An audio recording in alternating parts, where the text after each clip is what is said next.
Good morning friends. आज हम लोग देखेंगे मध्यकालीन भारत का इतिहास और इसमें वो वैसे क्वेश्चन देखेंगे जो अब तक बीपीएससी के द्वारा पूछे गए हैं और आगे भी पूछे जाने की संभावना है। तो पहला क्वेश्चन क्या था, यहाँ देखिए। गुलाम वंश का प्रथम शासक कौन था? ये तो हर कोई जानता है, कुतुबुद्दीन ऐबक। और इनका कार्यकाल देख लीजिए, 1206 से लेकर 1210 ईस्वी तक इनका कार्यकाल था।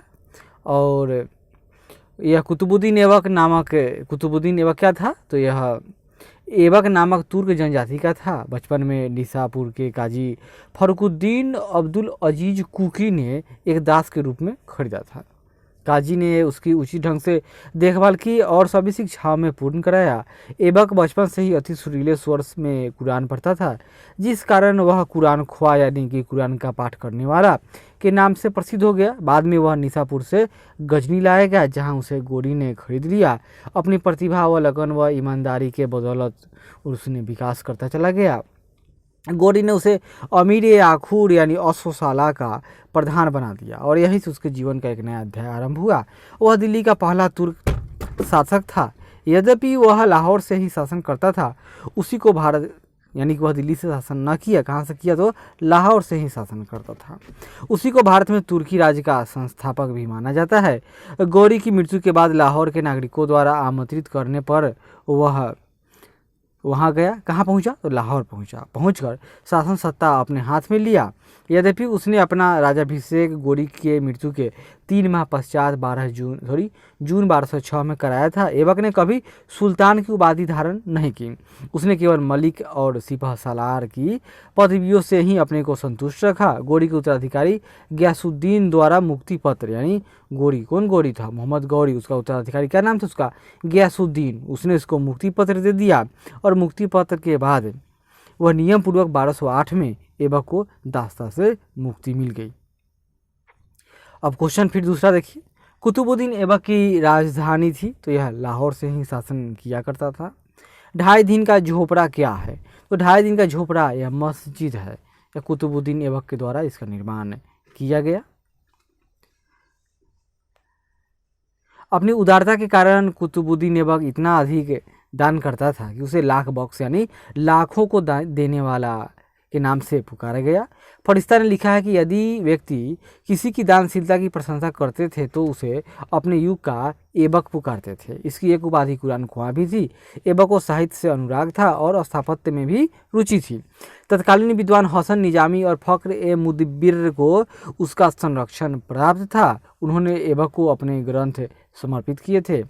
हसन निजामी ने ताज उल मासीर, याद कीजिए, हसन निजामी ताज उल मासीर की रचना की। वहीं ऐबक ने दिल्ली में कुव्वत उल इस्लाम, दिल्ली में क्या? तो कुव्वत उल इस्लाम तथा अजमेर में 2.5 दिन का झोपड़ा नामक मस्जिदों का निर्माण कराया था। उसने दिल्ली में स्थित कुतुब मीनार का निर्माण कार्य आरंभ किया, जिसे इल्तुतमिश ने, कौन? तो इल्तुतमिश इसका उत्तराधिकारी होगा बाद में, और इसने इसको पूर्ण कराया। भारत में मोहम्मद गौरी ने किसको प्रथम अख्ता प्रदान किया था? तो याद कीजिए, कुतुबुद्दीन ऐबक को। तो गौरी की विजयों के बाद शीघ्र ही उत्तर भारत में अख्ता प्रथा स्थापित हो गई।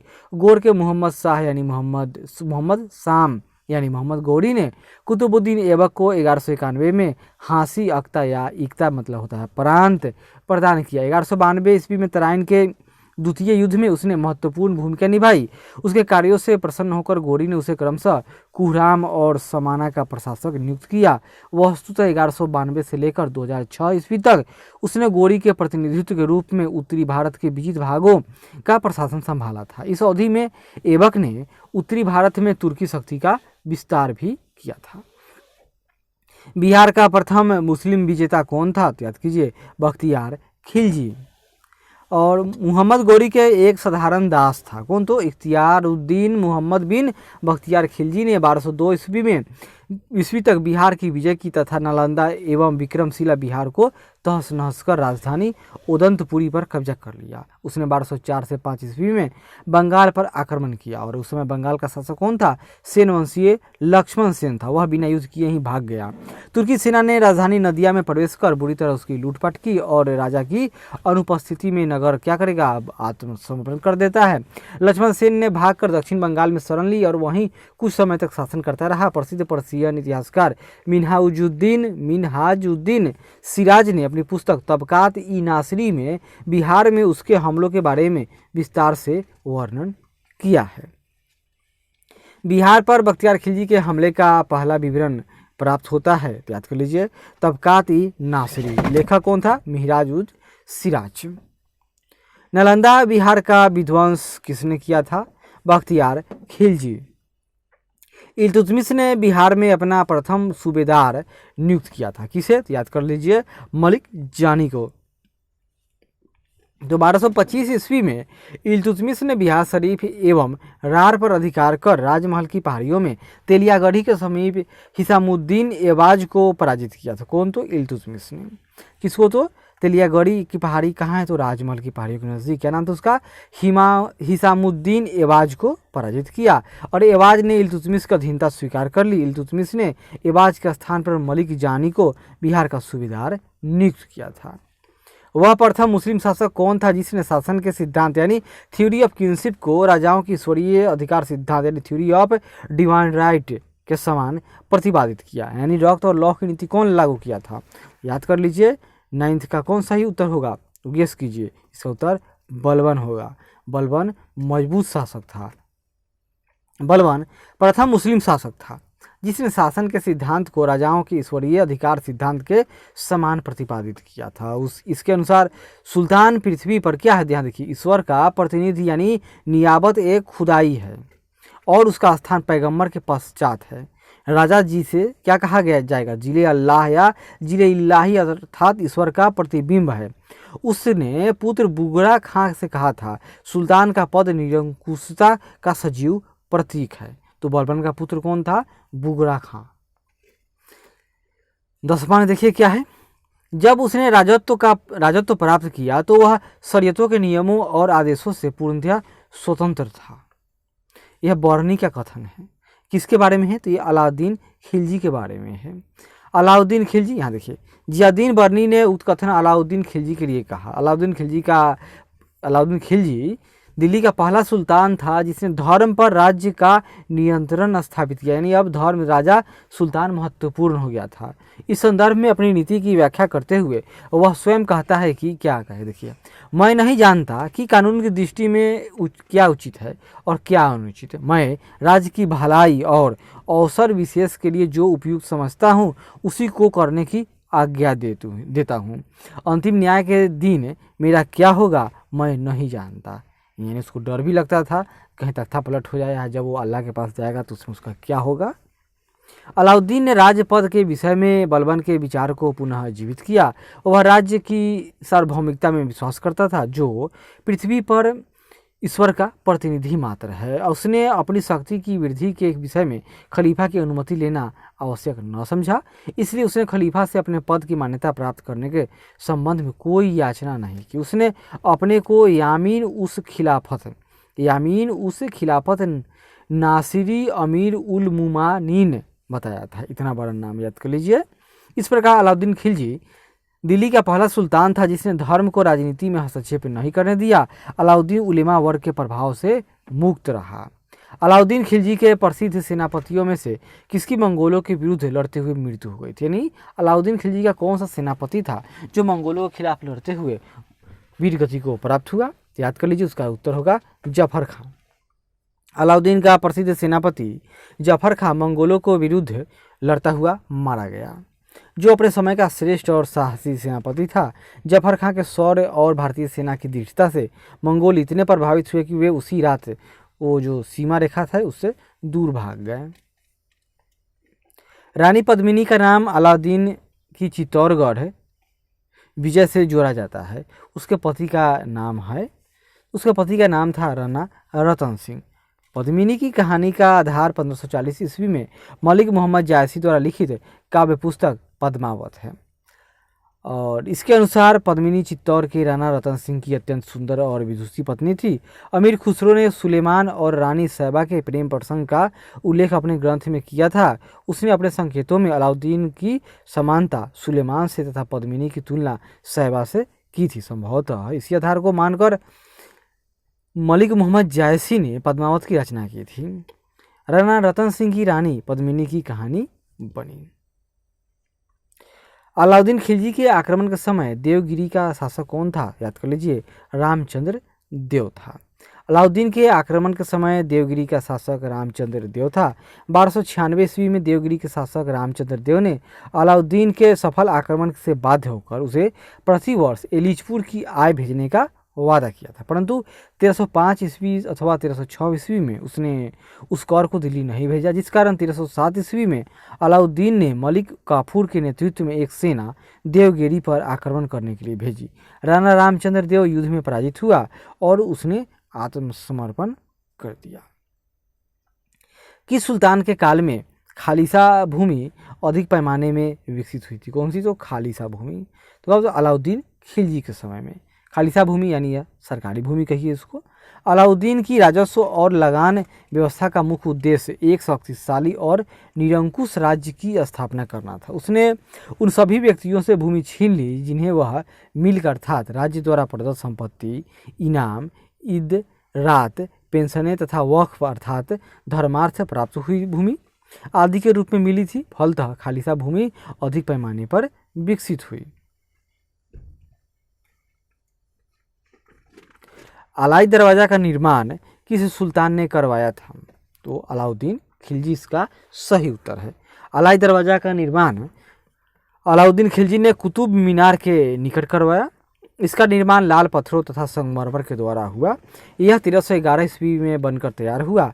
इल्तुतमिश के मकबरे की तरह इसमें एक चौकोर बड़ा कमरा है जिसकी छत पर एक गुंबद है और इसकी चारों दीवारों में एक मेहराब द्वार है। दिल्ली के किस सुल्तान ने सबसे ज़्यादा नहरों का निर्माण किया था? फिरोज शाह तुगलक। यह तुगलक वंश का था। फिरोज शाह तुगलक का शासनकाल भारत में नहरों के सबसे बड़े जाल का निर्माण कराने के कारण प्रसिद्ध रहा। सिंचाई की सुविधा के लिए उसने 5 बड़ी नहरों का निर्माण कराया। फिरोज तुगलक उलेमा वर्ग की स्वीकृति के पश्चात हक ए सर्व अर्थात सिंचाई कर लगाने वाला दिल्ली का प्रथम सुल्तान बना। उसने किसानों को जो सिंचाई के लिए शाही नहरों यानी उन किसानों को जो सिंचाई के लिए शाही नहरों का पानी प्रयोग में लाते थे वे अपनी पैदावार का 1/10 भाग सरकार को क्या करेंगे? तब उनको कर देना पड़ेगा और इस कर का नाम क्या था? तो हक ए सर्व यानी सिंचाई कर। फिरोज तुगलक द्वारा स्थापित दारुल सफा क्या था? यह एक खैराती अस्पताल था यानी सरकारी अस्पताल कहिए। मतलब राज्य के खर्च पर हज की व्यवस्था करने वाला पहला भारतीय शासक फिरोज शाह तुगलक था। उसने दारुल सफा नामक एक खैराती अस्पताल की स्थापना की। उसमें कुशल हकीम रखे गए, वो भी सरकारी खर्च पर।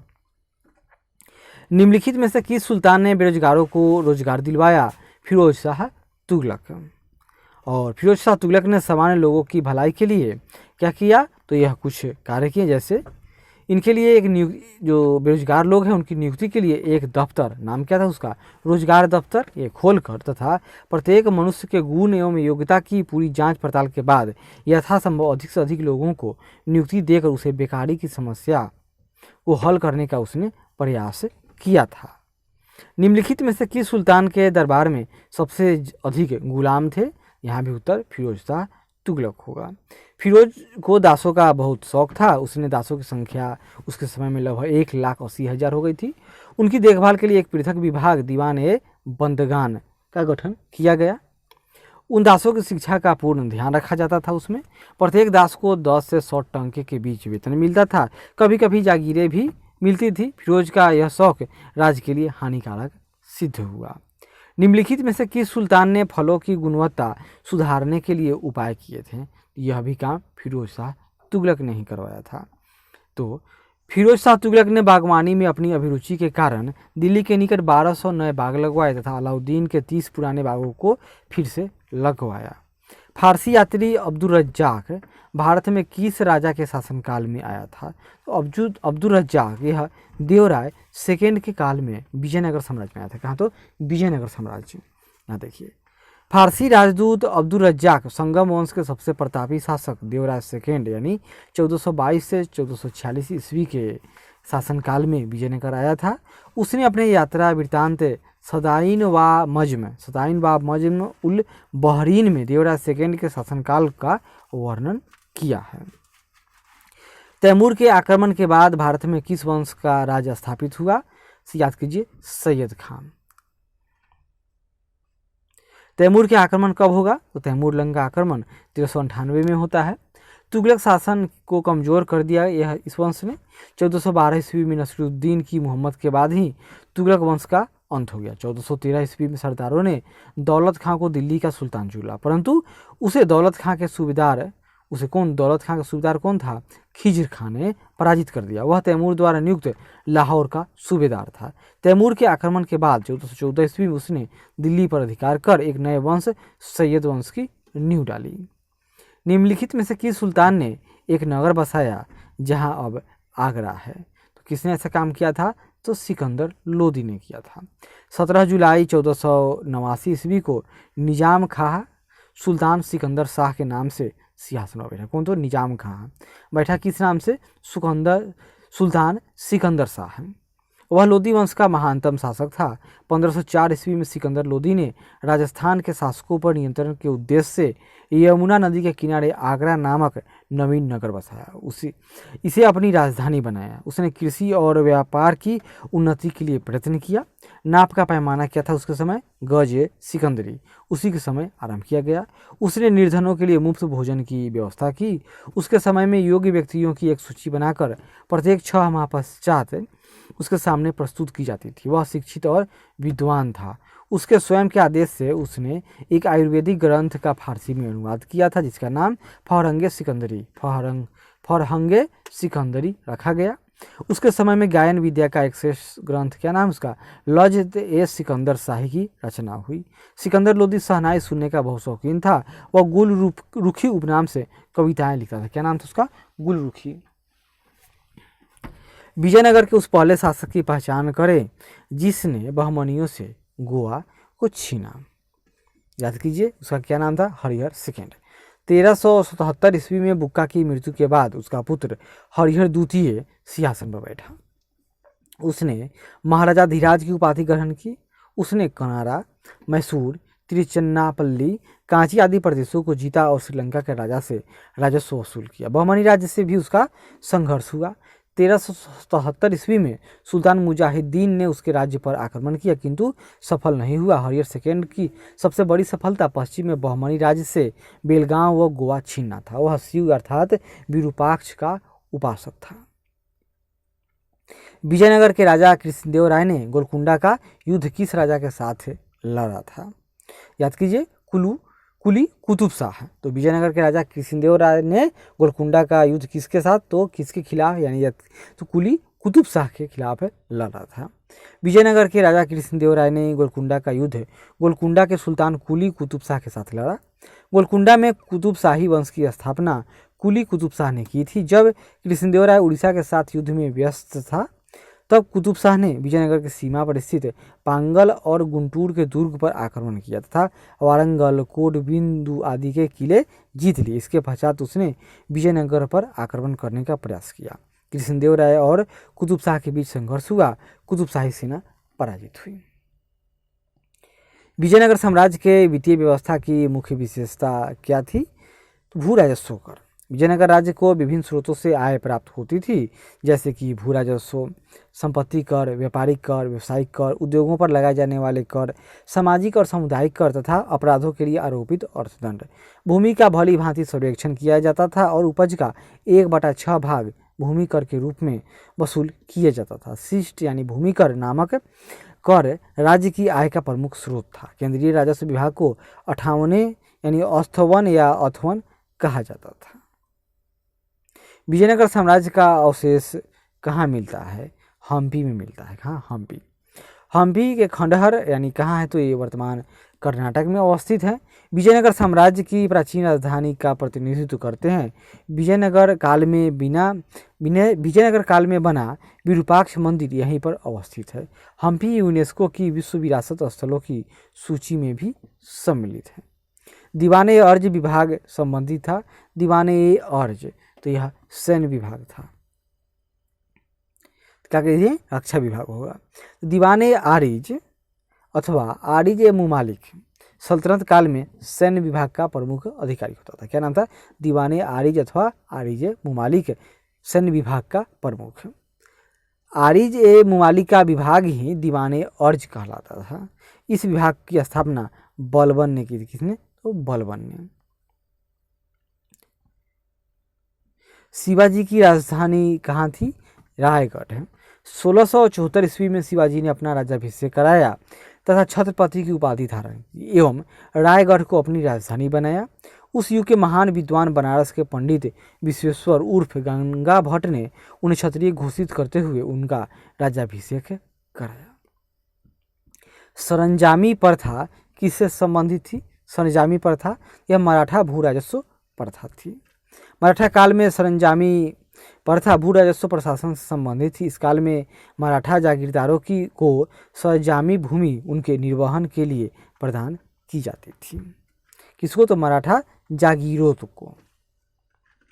बहमनी राज्य का संस्थापक कौन था? अलाउद्दीन हसन। तो दक्कन के अमीरान ए सदाह, क्या नाम है? दक्कन के अमीरान ए सदाह के विद्रोह के परिणाम स्वरूप मोहम्मद बिन तुगलक के शासनकाल के अंतिम दिनों में बहमनी साम्राज्य की स्थापना हुई। जफर खां, यानी इसका पुराना नाम हसन गंगू ने नामक व्यक्ति या एक सरदार ने अलाउद्दीन हसन बहमद शाह की उपाधि धारण करके 1347 ईस्वी में सत्ता पर काबिज हो गया और बहमनी साम्राज्य की नींव डाली। उसने गुलबर्गा को अपने नव संस्थापित साम्राज्य की राजधानी बनाया तथा उसका नाम अहसानाबाद रखा। अपने साम्राज्य के शासन के लिए उसने इसे चारों तरफों अथवा प्रांतों में विभाजित किया। कौन कौन? तो गुलबर्गा, दौलताबाद, बरार और बीदर, और प्रत्येक प्रांत एक शासक के अधीन था। गुलबर्गा का प्रांत सबसे महत्वपूर्ण क्षेत्र था। इसमें बीजापुर भी सम्मिलित था। किसमें? तो गुलबर्गा में। दक्षिण के हिंदू शासकों को उसने अपने अधीन किया और अपने अनुयायियों को पद और जागीर प्रदान करने की नई प्रथा आरंभ की। उसने हिंदुओं से जजिया न लेने का आदेश दिया था। कौन? तो हसन गंगू की बात हो रही है। निम्नलिखित में से कौन भूमि उत्पाद पर लगने वाले कर को इंगित करता है? भूमि उत्पाद से संबंधित कौन सा इसमें से कर है? तो देखिए, इसका उत्तर डी होगा, यानी 1, 3 और 4। तो खराज, उस्र और मुक्ताई, खुम्स नहीं। यह तो धार्मिक कर है मुसलमानों के द्वारा दिया जाने वाला। खराज, उस्र और मुक्ताई भूमि उत्पाद पर लगने वाले कर को इंगित करता है, जबकि खुम्स भूमि उत्पाद पर लगने वाला कर नहीं। अपितु खुम्स यह लूट का धन था। खुम्स का था लूट का धन। खुम्स युद्ध में शत्रु राज्य की जनता से लूट से प्राप्त होता था। इस लूट का 4/5 भाग सैनिकों में बांट दिया जाता था तथा शेष 1/5 भाग राजकोष में जमा होता था। लेकिन अलाउद्दीन खिलजी और मोहम्मद तुगलक ने 4/5 भाग राजकोष में लिया, शेष 1/5 सैनिकों में बांटा। वहीं सिकंदर लोदी ने गड़े हुए खजाने से कोई हिस्सा नहीं लिया। किस सुल्तान ने जमीन में फसल की नपाई का आधा राजस्व के रूप में लेने का दावा किया था? उसका नाम क्या है? वो है अलाउद्दीन खिलजी। तो अलाउद्दीन खिलजी दिल्ली सल्तनत का पहला सुल्तान था जिसने भू राजस्व नीति में कुछ परिवर्तन किए। उसने उपज का 50% भू राजस्व के रूप में निश्चित किया, जिसे अनाज के रूप में लेने के लिए जोर दिया गया। इससे पूर्व बलबन और इल्तुतमिश ने भू राजस्व उपज की 1/3 दर से अधिक नहीं लिया था। मोहम्मद बिन तुगलक के काल में भी भूमि कर की दर अलाउद्दीन की भांति 50% ही थी, लेकिन जहां अलाउद्दीन ने राजस्व निर्धारण भूमि पैमाइश के आधार पर किया, वहीं मोहम्मद बिन तुगलक ने बिना पैमाइश के अनुमान के आधार पर ही राजस्व निर्धारित किया था।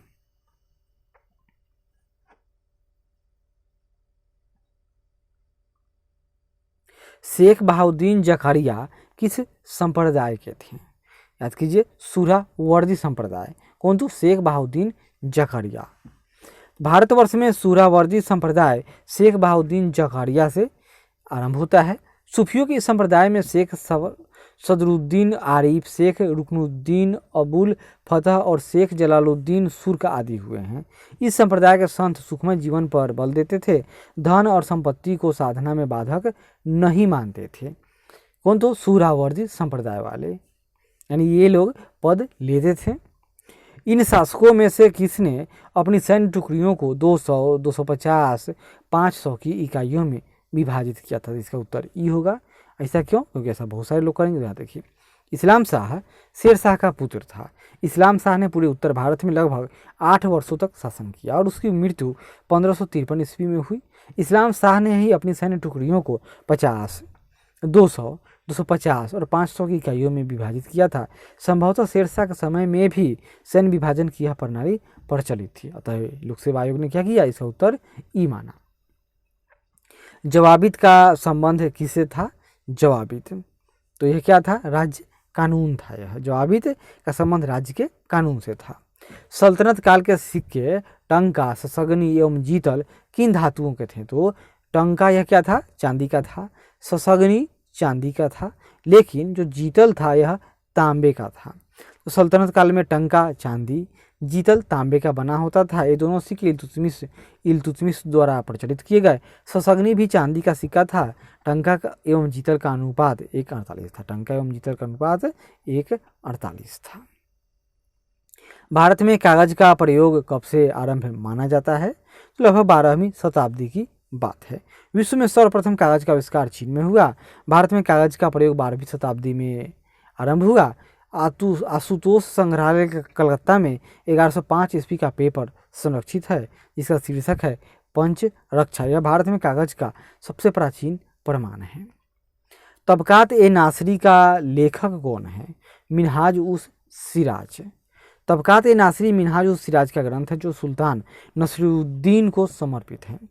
यह ग्रंथ 23 अध्यायों में है। रॉबर्टी ने इसका, याद कीजिए, रॉबर्टी ने इसका अंग्रेजी में अनुवाद किया। इस पुस्तक में मोहम्मद गौरी की भारत विजय का प्रत्यक्ष वर्णन मिलता है। और आपको यह भी पता होना चाहिए कि मिनहाज प्रथम इतिहासकार था जिसने यह कहा कि कुतुबुद्दीन ऐबक ने अपने नाम की मुद्राएं प्रसारित की और खुतबा पढ़वाया था। सभी भक्ति संतों के मध्य एक समान विशेषता थी भक्ति संतों के बीच। तो याद, यहाँ देखिए, अपनी वाणी को उसी भाषा में लिखा जिसे उनके भक्त समझते थे। और भक्ति आंदोलन के संतों का आचार बहुत ऊंचा था।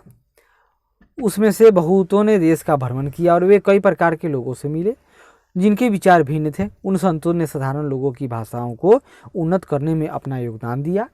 उन्होंने हिंदी, पंजाबी, बांग्ला, तेलुगु, कन्नड़, तमिल इत्यादि भाषाओं की उन्नति में बहुत योगदान दिया। भक्ति आंदोलन के संत अपने उपदेश क्षेत्रीय भाषाओं में करते थे ताकि वहाँ के लोग उनके उपदेश आसानी से सुन और समझ सके। इस कारण क्षेत्रीय भाषाओं का विकास हुआ।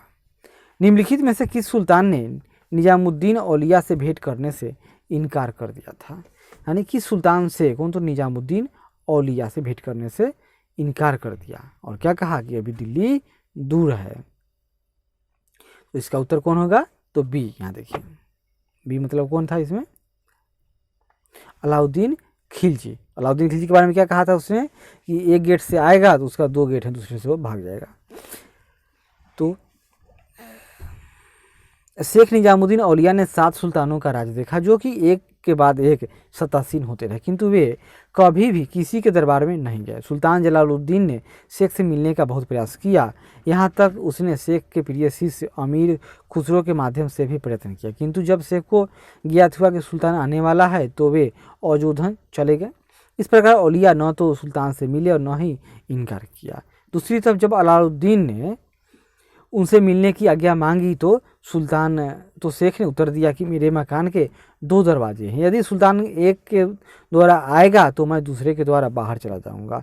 उन्होंने अलाउद्दीन से मिलने से इनकार कर दिया। वे महबूब इलाही के नाम से प्रसिद्ध थे। बारहमासा की रचना किसने की थी? मलिक मोहम्मद जायसी।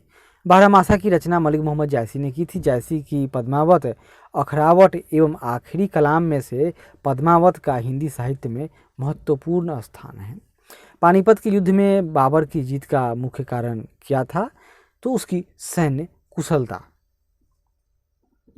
पानीपत की पहली लड़ाई कब हुई? तो 21 अप्रैल 1526 ईस्वी को बाबर एवं इब्राहिम लोदी के बीच हुई, जिसमें अपनी सैन्य कुशलता के बल पर बाबर ने विजय प्राप्त किया। बाबर की सैन्य संख्या लोदी सेना से काफ़ी कम थी, फिर भी उसकी कुशल सैन्य नीति के चलते विजयश्री ने उसका वर्णन किया। इब्राहिम लोदी स्वयं एक अनुभव शून्य व्यक्ति था। बाबर लिखता था कि वह अनुभवहीन व्यक्ति था जो अपनी गतिविधियों में बड़ी असावधानी रखता था। वह बिना किसी व्यवस्था के आगे बढ़ता, रुकता और बिना किसी दूरदर्शिता के संघर्ष में लीन हो जाता था। तुजुक-ए-बाबरी किस भाषा में लिखा गया था? तुजुक-ए-बाबरी तुर्की भाषा में लिखा गया है। किस में? तो तुर्की भाषा में लिखा गया है।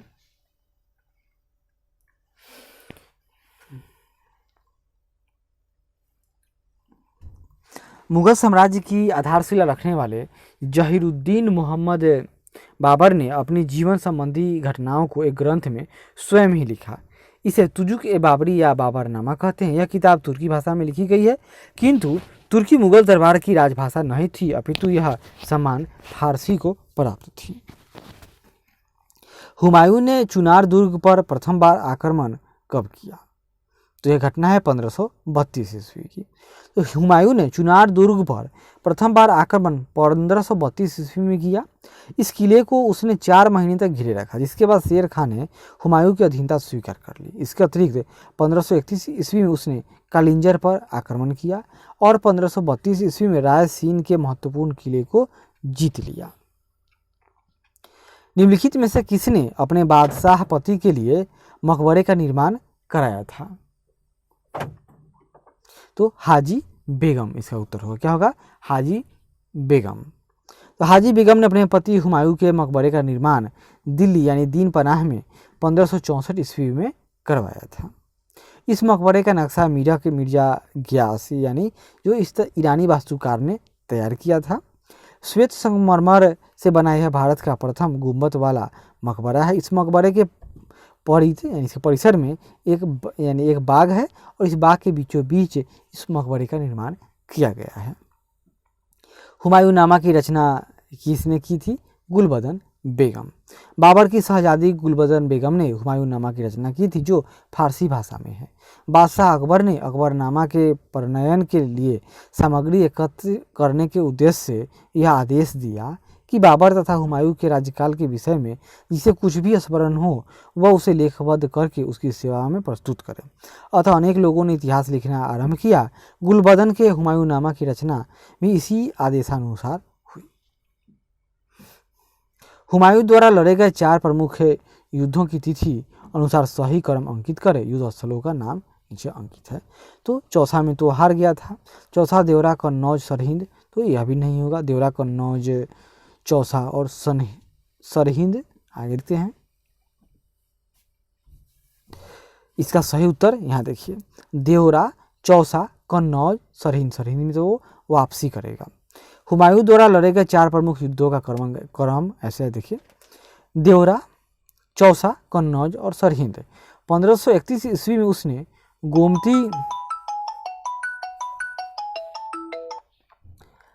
गोमती तट पर स्थित दौराह या देवरा नामक स्थान पर अफगान विद्रोहियों को परास्त किया। 1531 में देवरा या दौराह में, जिसको तो अफगानों को। 26 जून 1539 ईस्वी को चौसा के युद्ध में हुमायूं को शेर शाह से पराजित होना पड़ा। इस युद्ध में निजाम नामक भिस्ती ने हुमायूं की जान बचाई थी। हुमायूं के विरुद्ध चौसा की इस विजय से क्या हुआ? विजय से शेर खां यानी शेर शाह की शक्ति एवं प्रतिष्ठा दोनों में वृद्धि हुई। उसने शेर शाह की पदवी धारण कर अपने नाम का खुतबा पढ़वाया तथा सिक्के पर भी अंकित करवाया। 17 मई 1540 को कन्नौज या बिलग्राम के युद्ध में भी हुमायूं को शेर शाह से पराजित होना पड़ा और विवश होकर एक निर्वासित की भांति इधर उधर भटकना पड़ा। 22 जून 1555 को सरहिंद युद्ध की विजय ने हुमायूं को एक बार पुनः उसका खोया राज्य वापस दिला दिया। निम्नलिखित में से किस सुल्तान ने पहले हजरत आला की उपाधि अपनाई थी और बाद में वह सुल्तान बन गया? याद कि शेर शाह सूरी होगा। 1529 ईस्वी में बंगाल के शासक नुसरत खां को पराजित करके शेर खां यानी शेर शाह सूरी ने हजरत आला की उपाधि धारण की। 1539 ईस्वी में चौथा के युद्ध में हुमायूं को पराजित करके उसने शेर शाह की उपाधि धारण की तथा अपने नाम का खुतबा पढ़वाया और सिक्का चलवाया। हल्दी घाटी के युद्ध में महाराणा प्रताप की सेना के सेनापति कौन थे? तो महाराणा प्रताप के सेनापति थे हकीम खान। हल्दी घाटी का युद्ध 1576 ईस्वी में महाराणा प्रताप और मुगल सेनापति मान सिंह एवं आसफ खां के मध्य लड़ा गया। राजपूत योद्धाओं के अलावा राणा की सेना के अग्रभाग का नेतृत्व अफगानों की एक टुकड़ी के साथ हकीम खां सुर कर रहा था। राणा की सेना में भीलों की भी एक छोटी सी टुकड़ी शामिल थी। यह राणा की मुगलों के साथ आमने सामने की आखिरी मुठभेड़ थे। आगे उसने छापामार युद्ध का ही सहारा लिया। 51 नंबर, निम्नलिखित में से किस मुगल शासक ने तीर्थ यात्रा कर समाप्त कर दिया? किसने किया? तो अकबर ने किया था। मुगल शासन व्यवस्था को स्थापित करने का श्रेय अकबर को ही है। उसकी केंद्रीय शासन व्यवस्था तथा बादशाह के पद और अधिकारों एवं कर्तव्यों की व्याख्या, उसका प्रांतीय शासन, उसकी लगान व्यवस्था, उसकी मुद्रा व्यवस्था, उसकी मनसबदारी व्यवस्था आदि सभी को उसके समय में सफलता प्राप्त हुई और वह उसके उत्तराधिकारियों के लिए आधार स्वरूप बनी। अकबर प्रथम मुस्लिम शासक था जिसने हिंदू और मुसलमानों को निकट लाने का प्रयास किया। अपनी उदार धार्मिक नीति के अंतर्गत उसने 1562 ईस्वी में दास प्रथा, 1563 ईस्वी में तीर्थ यात्रा कर, 1564 ईस्वी में जजिया कर को समाप्त किया एक बार, और 1562 में दास प्रथा, 63 में तीर्थ यात्रा कर और 64 में जजिया कर को समाप्त किया। अपने सामाजिक सुधार के अंतर्गत उसने बाल विवाह एवं सती प्रथा को रोकने का प्रयत्न किया। अतः अकबर की लोकप्रियता के कारणों में ये सारे बिंदु सम्मिलित हैं। अकबर ने बंगाल तथा बिहार को मुगल साम्राज्य में मिला लिया। ये कब की घटना है? 1576 को। 1572 में सुलेमान करारानी की मृत्यु के बाद उसका पुत्र दाऊद खान गद्दी पर बैठा। दाऊद खान ने अपने को स्वतंत्र घोषित कर पटना के मुगल किले पर आक्रमण किया। अकबर ने मुनीम खां को दाऊद पर आक्रमण करने तथा बिहार को जीतने का आदेश दिया। किसको? तो मुनीम खां को। मुनीम खां ने दाऊद को एक युद्ध में पराजित किया। 1574 ईस्वी में बिहार पर मुगलों का आधिपत्य हो गया। पराजित होने के बाद दाऊद बंगाल भाग गया, किंतु 12 मार्च 1576 को टूडरमल, मुजफ्फर खां एवं हुसैन कुली खान ने मिलकर दाऊद को पूर्णतः पराजित किया। इस प्रकार 1576 ईस्वी में बंगाल तथा बिहार को पूर्ण रूप से मुगल साम्राज्य में मिला लिया गया। भारत में किसके शासनकाल में इंग्लिश ईस्ट इंडिया कंपनी का गठन हुआ था? उस समय यहाँ का शासन किसका था? तो अकबर का था।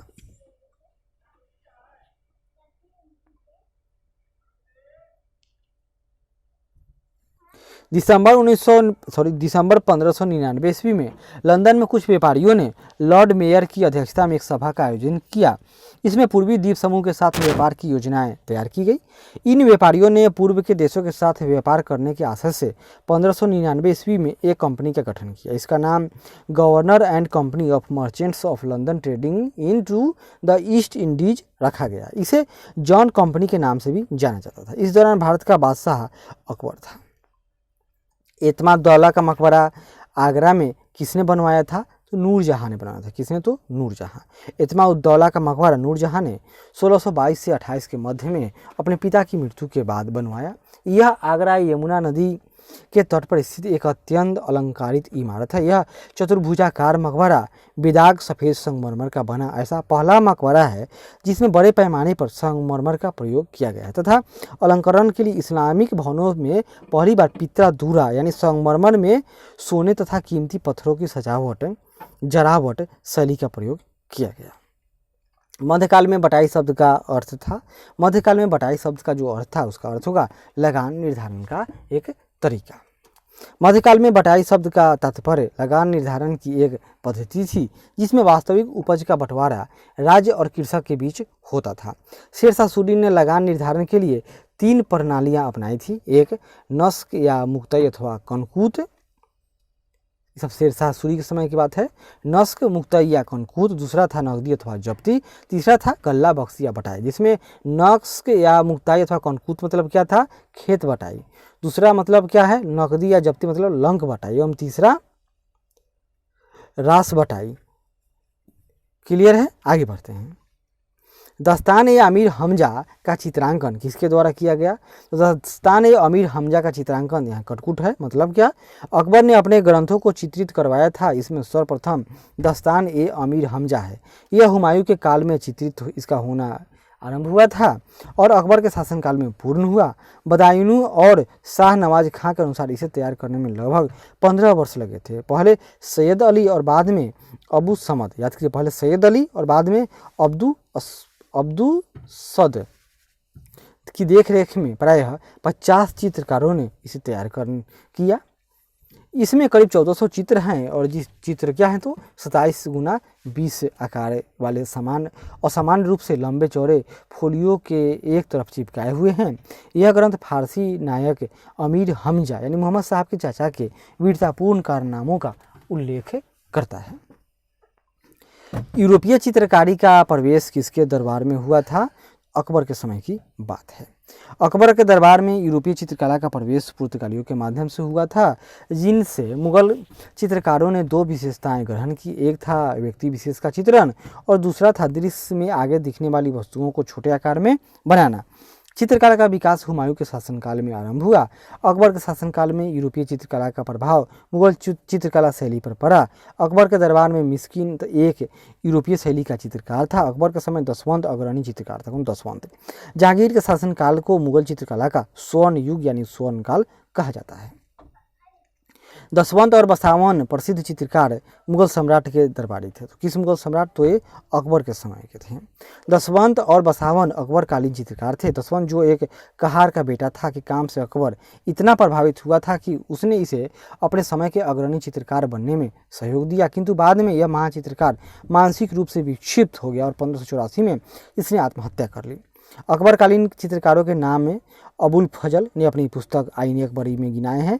दसवंत, वसावन, केशवलाल, मुकुंद मिस्किन, फारूक, कलम, माधव, जगन्नाथ, महेश, खेमकरण, तारा, सामल और हरिवंश आदि हैं। जब्ती प्रणाली किसकी उपज थी? यह अकबर की उपज थी। यहाँ देखिए, अकबर के शासनकाल में भू राजस्व वसूली के लिए जब्ती प्रणाली का प्रचलन हुआ, जो भूमि सर्वेक्षण, भू राजस्व निर्धारण के दस्तूरुल अमल तथा जब्ती खसरे की तैयारी पर आधारित थी। साम्राज्य के अधिकतर भूभाग में यही प्रणाली प्रचलित थी। यह कथन किसका है कि अकबर के शासन में इलाहाबाद में 40 स्तंभ युक्त मंजिल के निर्माण में 5000 से 20,000 लोगों ने 40 साल तक काम किया था। तो किसने कहा था? ये विलियम फिंच ने किया था। विलियम फिंच के अनुसार इलाहाबाद स्थित पैलेस ऑफ 40 पिलर्स के निर्माण में 40 वर्ष लगे और इसके निर्माण हेतु 5000 से 20,000 लोगों ने काम किया था। कश्मीर का अकबर नाम से प्रसिद्ध सुल्तान था, तो कौन था? याद कर लीजिए, उसका नाम था सुल्तान जैनुल आबिदीन। अकबर के शासन के समान धर्म सहिष्णु एवं सामाजिक कार्यों के लिए सुल्तान जैनुल आबिदीन को कश्मीर का अकबर कहा जाता है। उसने संस्कृत के अनेक महत्वपूर्ण ग्रंथों का अनुवाद कराया तथा श्री भट्ट और मंसूर बिन अहमद जैसे वैद्यों को संरक्षण प्रदान किया था। 2 अस्पा एवं सिंह अस्पा प्रथा किसने शुरू की? ये जहांगीर के समय की बात है। 2 अस्पा एवं सिंह अस्पा प्रथा जहांगीर ने चलाई। इसके अंतर्गत बिना जात पद बढ़ाए ही मनसबदारों को अधिक सेना रखना पड़ता था। 2 अस्पा मतलब क्या? इसमें मनसबदारों को अपने सवार पद के 2 गुने घोड़े रखने पड़ते थे।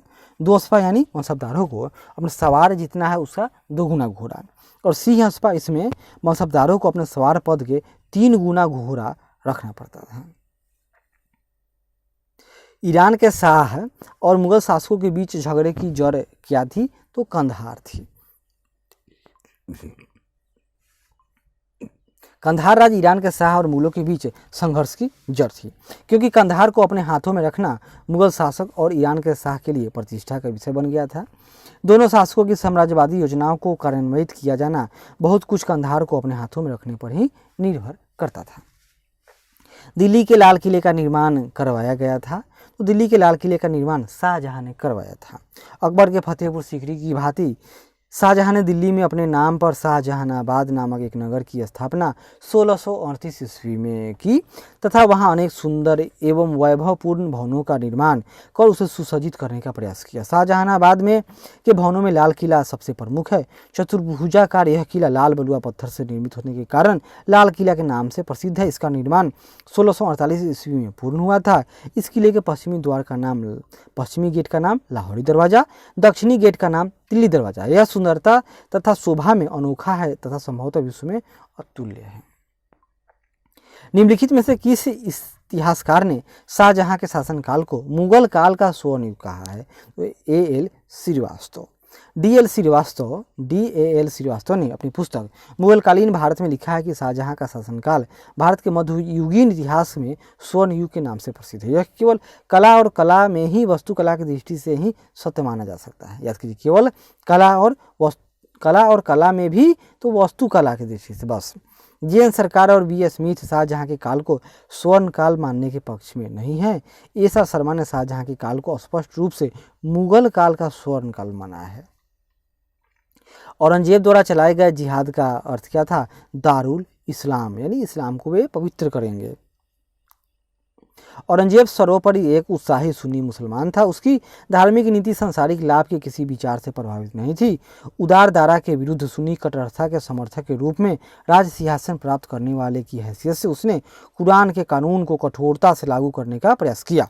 इस कानून के अनुसार प्रत्येक धार्मिक मुसलमान को अल्लाह की राह में मेहनत करनी चाहिए, या दूसरे शब्दों में तो अब तक गैर मुसलमानी देशों यानी दारुल हर्ब मतलब गैर मुसलमानी देश के विरुद्ध धर्म युद्ध यानी जिहाद करना चाहिए, जब तक कि वे इस्लाम के राज्य मतलब इस्लाम का राज्य यानी दारुल इस्लाम के रूप में परिवर्तित न हो जाए। पटना में किस सिख गुरु का जन्म हुआ था? गुरु गोविंद सिंह का। गुरु गोविंद सिंह सिखों के 10वें गुरु थे। इनका जन्म 1666 ईस्वी में पटना बिहार में हुआ, जबकि मृत्यु 7 अक्टूबर 1708 को नांदेड़ महाराष्ट्र में हुई थी। मुगल प्रशासन में मुहतसिब था। यह क्या था? यह लोक आचरण अधिकारी था। मुगल प्रशासन में मुहतसिब जन आचरण के निरीक्षण विभाग का प्रधान था। उसका कार्य प्रजा के आचरण को उच्च बनाए रखना, प्रजा के आचरण को शुद्ध बनाए रखने के लिए अकबर ने नगरों में क्या किया? तो मंदिरों की बिक्री तथा वेश्याओं का निवास निषिद्ध घोषित कर दिया। वेश्याओं को नगर से निष्कासित कर एक नए स्थान पर बसाया गया। उसका नाम ही उसने शैतानपुरी रख दिया। मुगल प्रशासन में मदद ए मास इंगित करता है तो विद्वानों को दी जाने वाली राजस्व मुक्त अनुदत्त भूमि से। मुगल प्रशासन में विद्वान एवं धार्मिक लोगों को दी जाने वाली राजस्व मुक्त अनुदान भूमि को मदद ए मास कहा जाता था। इसे सयूरगाल भी कहा जाता था। दान दी जाने वाली समस्त भूमि का निरीक्षण सद्र करता था तथा सद्र का यह भी दायित्व था कि इन अनुदानों का दुरुपयोग न हो पाए। यह भूमि स्थानांतरित नहीं होती थी और अनुदान ग्राही के पास वंशानुगत रूप में रहती थी। मयूर सिंहासन पर बैठने वाला अंतिम मुगल शासक कौन था? तो याद कर लीजिए, वह था मोहम्मद शाह रंगीला। शाहजहां द्वारा बनवाए गए प्रसिद्ध मयूर सिंहासन पर बैठने वाला अंतिम मुगल शासक मोहम्मद शाह था, क्योंकि इसके काल में नादिर शाह ने 1739 ईस्वी में भारत पर आक्रमण किया और करनाल युद्ध में मुगल सेना को पराजित किया था। समकालीन लेखक आनंद राम मुखलिस के अनुसार नादिर शाह अपने साथ 60,000 रुपये, कई हजार असरफियाँ, 1 करोड़ रुपए का सोना, 50 करोड़ के जवाहरात, कोहिनूर तथा तख्ते ताउस यानी मयूर सिंहासन भी ईरान ले गया था। निम्नलिखित में से किस मुगल बादशाह को वजीर गाजीउद्दीन ने दिल्ली में दाखिल नहीं होने दिया था? याद कर लीजिए, उसका नाम है शाह आलम द्वितीय। तो शाह आलम द्वितीय का कार्यकाल 1759 से 1806 ईस्वी तक था। उसका वास्तविक नाम अली गौहर था। अपने पिता आलमगीर द्वितीय की मृत्यु के समय वह बिहार में था। यद्यपि उसे मुगल बादशाह घोषित कर दिया गया, किंतु मुगल दरबार की गुटबाजी के चलते वह बिहार में रहा और दिल्ली का सिंहासन 1760 में से लेकर 1771 तक खाली रहा। 1772 ईस्वी में मराठों की सहायता से वह दिल्ली पहुंच सका। शाह आलम द्वितीय के समय में ही दिल्ली पर अंग्रेजों का अधिकार यानी 1803 ईस्वी में हो गया। तो आशा करते हैं कि यह प्रयास अच्छा लगे तो जरूर लाइक करें, शेयर करें, कमेंट करें और सब्सक्राइब करें। धन्यवाद। इसके बाद हम लोग मिलेंगे तो आधुनिक भारत का इतिहास पढ़ेंगे। तब तक धन्यवाद।